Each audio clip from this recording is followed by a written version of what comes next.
उत्तर प्रदेश के बलिया की बांसडी असेंबली हलके से बीजेपी रुकन असेंबली केतकी सिंह के सोमवार को दिए गए मुतनाज़ा बयान ने उत्तर प्रदेश की सियासत में हलचल मचा दी है। बलिया में बनने वाले प्रपोज्ड मेडिकल कॉलेज में मुसलमानों के लिए अलग वार्ड बनाने की उनकी मांग ने समाज में एक अलग माहौल पैदा किया है।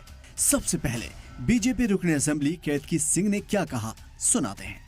आपके चैनलों के माध्यम से मांग आज कर ही देती हूँ कि दिवाली के मौके पर जब मेडिकल कॉलेज बन रहा है तो एक अलग विंग उन लोगों के लिए बना दी जाए, ताकि हम भी सुरक्षित रहें, अपने आप को सुरक्षित महसूस करें। ना जाने किस पे क्या चीज थूक थुका के हम लोग को मिल जाए, तो उस सब से भी हम लोग बच जाएंगे। जाहिर है इस तरह के बयान से हंगामा होना लाजमी था।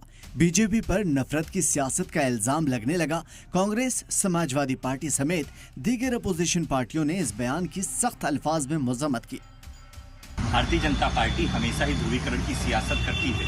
मुझे लगता है कि केतकी सिंह का जो ये बयान है, इससे स्पष्ट है कि भारतीय जनता पार्टी की मंशा क्या है। आज की डेट में इस तरह का बयान देने की जरूरत क्या है केतकी सिंह को? उनको और उनकी पार्टी का सिर्फ एक ही मत है, किस तरह से ध्रुवीकरण कराया जाए, किस तरह से पोलराइजेशन कराने की कोशिश की जाए। मुझे लगता है मेडिकल कॉलेज में केतकी सिंह को भी इलाज कराने की आवश्यकता है। बीजेपी एमएलए केतकी सिंह के मेडिकल कॉलेज में मुसलमानों की एंट्री बैन को लेकर दिए गए बयान पर मौलाना शहाबुद्दीन रिजवी ने क्या कुछ कहा है, वो भी सुनाते हैं। कीर्ति सिंह जी ने जो बात कही है, ये निहायत ही नासमझी, नादानी और अज्ञानता पर आधारित है कि मुसलमानों के लिए एक अलग मेडिकल कॉलेज कर दिया जाए, उनका विंग अलग बना दिया जाए, उनका इलाज अलग हो और मुसलमानों से खतरा है। अब सवाल ये है कि क्या मुल्क में इसी तरह की नफरत की सियासत चलती रहेगी?